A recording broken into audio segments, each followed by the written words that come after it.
What's going on, you guys? It's your boy Brad here from Verb Moto. Let's do a quick track walk here at Mesquite MX. All right, guys, off in the distance, you have the starting area for Mesquite MX. There's the staging area, there's the start. You're funneling into this progressively tighter left-hand first corner.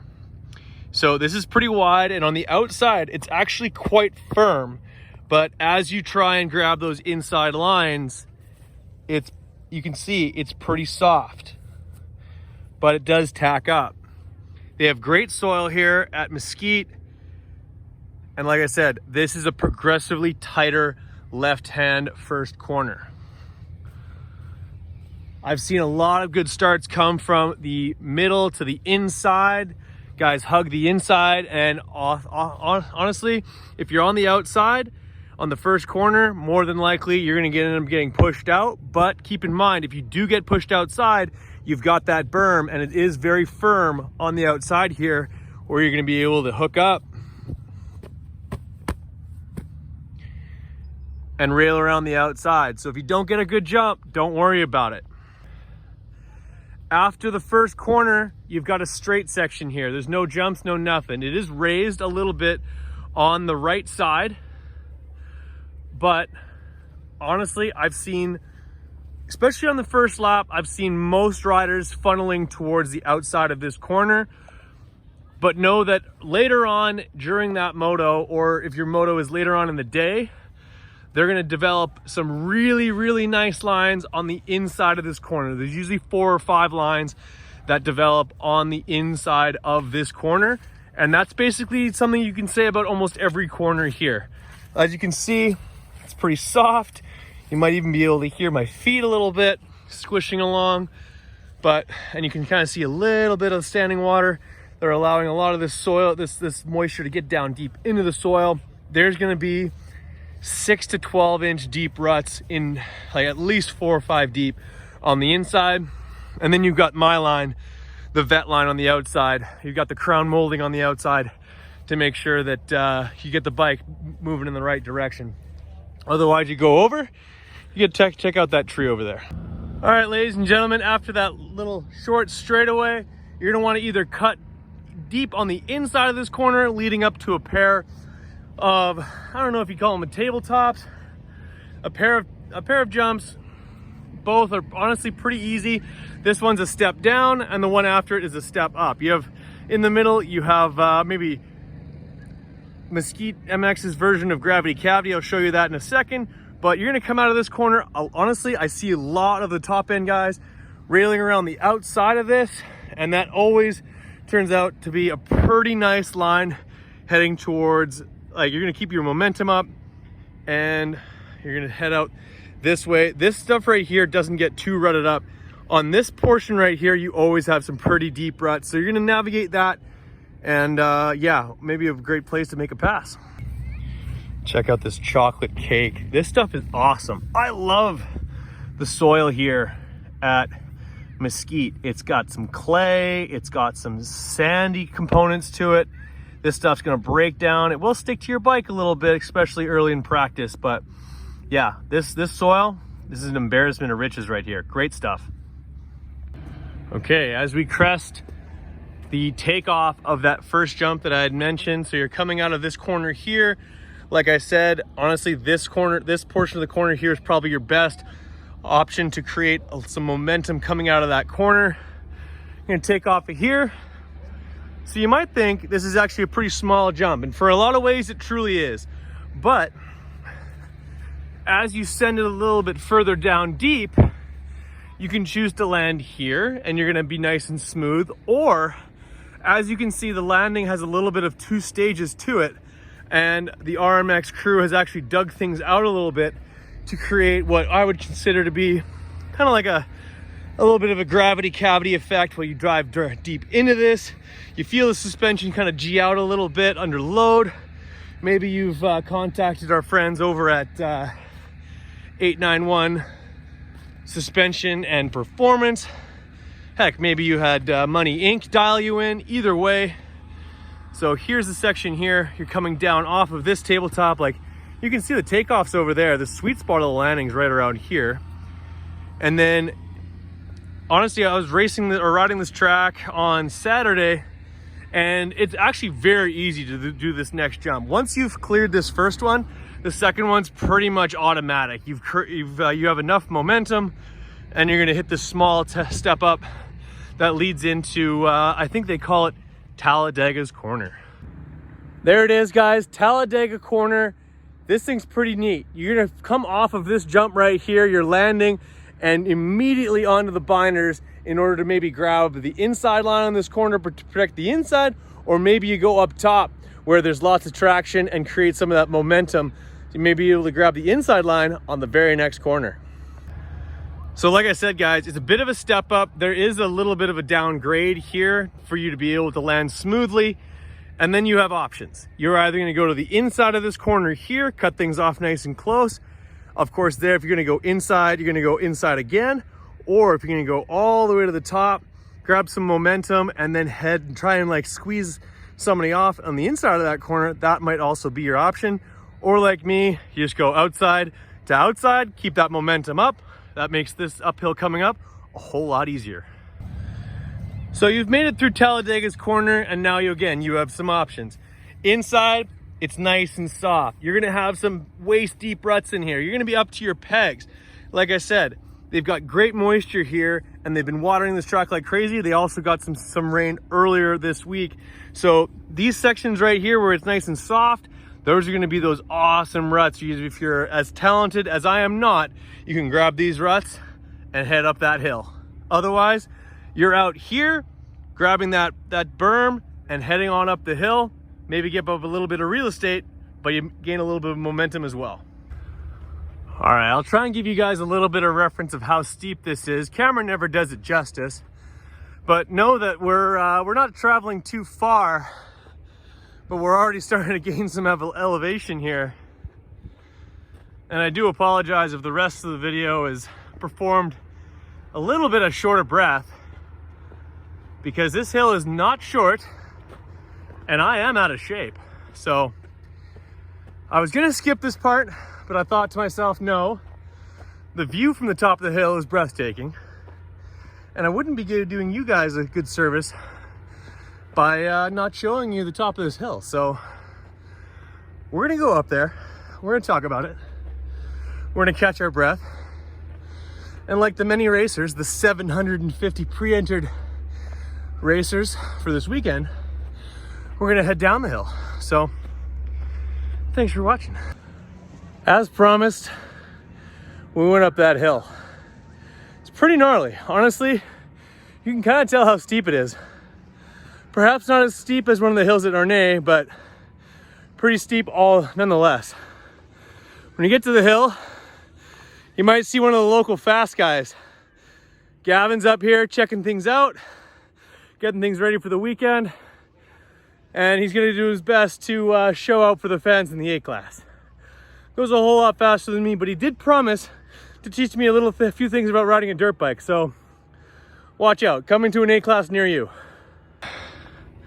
Okay, so you've made it up to the top of the hill, and you're probably thinking to yourself, does the track stay up here very long? It really doesn't. You're up here for maybe about 30 yards, nice and flat ground, before this is what welcomes you. This is a gnarly downhill into a very, very tight left-hand turn.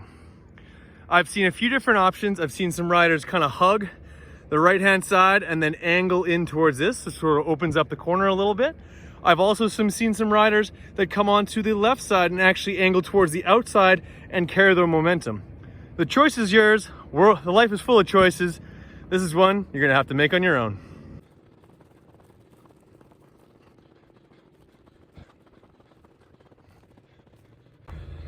All right, so we made it to the bottom of the hill, and this inside corner, you can see it's nice and moist on the inside there. My buddy Ethan, who now rides Huskies, or no, Gas, he went down in this very same section right here, ended up falling over, did not have a Kickstarter and had to bump start this thing, and he's at the bottom of a hill, so that wasn't too fun. Probably should have stayed on his cowies, to be completely honest, but maybe that's just because I ride cowies sometimes. But this corner here, like I said, you're coming down this hill here. A lot of times you're going to hang out on this portion of the track and then sort of angle this down in order to sort of make this corner not such an acute angle. By doing so, you can create a lot more momentum, and if you're able to sort of open this up, moving from this side of the track toward the inside, obviously you're going to leave the door open a little bit, but if someone bonsais you, they might have earned it. But if you're able to do that, you come in through here, down along the bottom, and then you're going to angle down towards this hilled section here. There's not really a jump here, but there is a little bit of elevation that you're going to have to deal with. Okay, so as you can see, this section here does have quite a bit of elevation change. Obviously not as drastic as the big hill itself, but you are going to have to navigate this. The track's not here, it's up along this ridge right here, funneling down into a progressively tighter right-hand corner, which leads into a pretty big sized, they're calling that the infield quad or infield triple. I suppose it's more of like a tabletop that has an extra landing for guys like me to land in the middle, but it does provide some options. And if you send it all the way to the landing right there, just know that you're a special individual. All right, check it out. Gavin has the sprinklers on the uphill right now, so that thing's gonna be deep. It's gonna be all kinds of treacherous. That's gonna create great traction towards the top of that hill. So as we continue, you're coming down that elevated section of this straightaway, and then it flattens out. This is very flat here, but this is always full of braking bumps. And the reason for that is because this is a really wide open section that actually turns itself into, like I said earlier, a progressively tighter right-hand turn. So you're moving through this section. If you're like me, like I said earlier, you're on the outside railing it and probably screwing up the corner around there. But if you've got some serious skills, you're gonna be grabbing one of the many ruts that develops on the inside here, shooting your way off to the infield triple. Did somebody say line selection? Well, that certainly seems to be the name of the game here at RMX. Right here, you've got options coming off of this tabletop. This is on the backside of the infield triple. You're dropping down off of that into a section that is basically split between this roller on the inside, which essentially is your deterrent from just going to the inside, making it a lot easier. So you do have a little bit of more of an obstacle to contend with heading towards the inside of this upcoming corner. And then on the outside, you have a flatter section of the track, which leads into that same roller that you're having to deal with on the inside, but you just might beat out the person next to you, having not had to deal with that sucker on your way to this left-hand corner. This left-hand corner, not totally indifferent from that left-hand corner. They're actually sort of a mirror of each other. Both of them are gonna get really rutted, especially on the inside, where they're gonna have at least peg deep ruts all the way through there. If you're brave and you wanna make up some time, certainly a place to do so. Otherwise, rail the outside. So once you've made up your mind of whether or not you're going inside and outside, oh, there, you're faced with a very small double. Modest in size, but it is quite tricky to be able to downside it properly and set yourself up for this next corner coming up. You take this jump a little bit too long, you might end up on the outside looking in when it comes to the next corner. All right, this jump is every vet rider's paradise. It's a short jump. What is that, maybe 15, 20 feet? But you grease this jump every single time, even the first lap of practice, make it feel like a rock star. Then you're heading into this right-hand turn. It's pretty flat, but it is tricky coming out of there because you do have a raised exit to the corner. That's going to provide a little bit of technical difficulties for those who might not be totally adverse to that type of obstacle. And then you have a clean straightaway into that next left-hand turn. So if you're one of the faster guys around here, like one of the Bruff brothers, or possibly even Grayson Townsend, you're following this inside line, making the track as short as possible before heading off into this 2-pack of jumps before the finish line. If you're like me, you're railing that outside. It's nice and hard packed. There's probably a line that develops. You can just sort of trail ride out there at your leisure, most likely getting passed by either Grayson Townsend or one of the Bruff brothers. Either way, it's throttle therapy and we love it. So the inside line might be a great opportunity to make up some time, but on the outside of this corner, you do have a raised exterior to the corner, or a raised exit in order to contend with. Roll over this one nicely and head into these two doubles that are quite short, but like I said, that first roller, although it does set you up nicely, if you're on the outside, you can just carry the momentum straight into these two jumps. If you listen closely, you can hear the docile tones of Steve Street warming up one of those money eke machines. All right, corner for dough, jump for show. This is the finish line here at Mesquite, right next to the podium right there. So if you ended up the first person to grab the checkers, you're heading right over there to grab the hardware. At the off-road event we had earlier this week, it was these cool championship rings. I think they got something else going on for this event today, but those rings were pretty cool. Now the finish line table has a great run up to it. Great way to get yourself squared up, and don't be fooled by the length of this jump. It looks quite large, but with some momentum, you clear it no problem. I've seen 50s jump this thing. Tip to tail, I would like to think it's about 50 feet, maybe 60 at the absolute most. There is an intermediate landing about maybe 15 feet away from the end of the takeoff. But for the most part, if you're a superstar like me, you're landing in the sweet spot, somewhere around here. And then off to the corner after the finish line, you've got a raised inside corner, as well as you can go to the outside, nice and flat, and rail it. I would certainly consider Mesquite MX to be a thinking man's track, because all around the track, you have decisions to be made of whether you go inside, outside, or how you approach every obstacle. Just like this corner, which is the first corner after the finish line. Raised on the inside, obviously, that is the shortest distance from point A to point B. But if you're on the outside, you got this nice, tasty berm that you might be able to roll into. If there's someone slower than you on the inside, rail the outside. If you happen to be coming up on someone who is using the vet line like me, you can use this to your advantage and head off to the win. Just like you've seen at all of your favorite MXGPs, they got a paddock area where you can hold your pit board and give the advice to your racer to see how they're doing. How's it going up there, bud? How are you? Not too bad, man. All right, I get it. Maybe holding a pit board's not your thing. Certainly wasn't for my dad. My dad was always taking pictures, and this is a great place to do so. Maybe you prefer a little bit of the captain's chair point of view. You get to see the entire track here at Mesquite, where you see the big hill. You've got this whole jump section here, as well as a great view of the start. So from up here, you got that bird's eye view to check out everything, including the next corner coming up, which is over here. Like I said, inside, you got that pimple to deal with. That's gonna make things a little bit more difficult. If you're like me, you're heading out there. You already know that by this point in the video. So maybe the quickest way to get from point A to point B isn't your thing. Maybe you're like me and you just love to rail the outside line. That's totally fine, because it's gonna set you up for this tabletop here that is an absolute showstopper. All of those trailers right there, they're in for a show. Every single time on the first lap, they've got 40 bikes raining over this jump right here to finish off their first lap at Mesquite MX. A big gnarly jump face like this can be a little bit intimidating, but don't worry. The landing of this jump, the sweet spot, can't be more than 35, 40 feet from where you're taking off. It's nice and smooth, and if you happen to go a little bit long, it's got a nice big landing and tons of running room if you happen to get a little bit whiskey.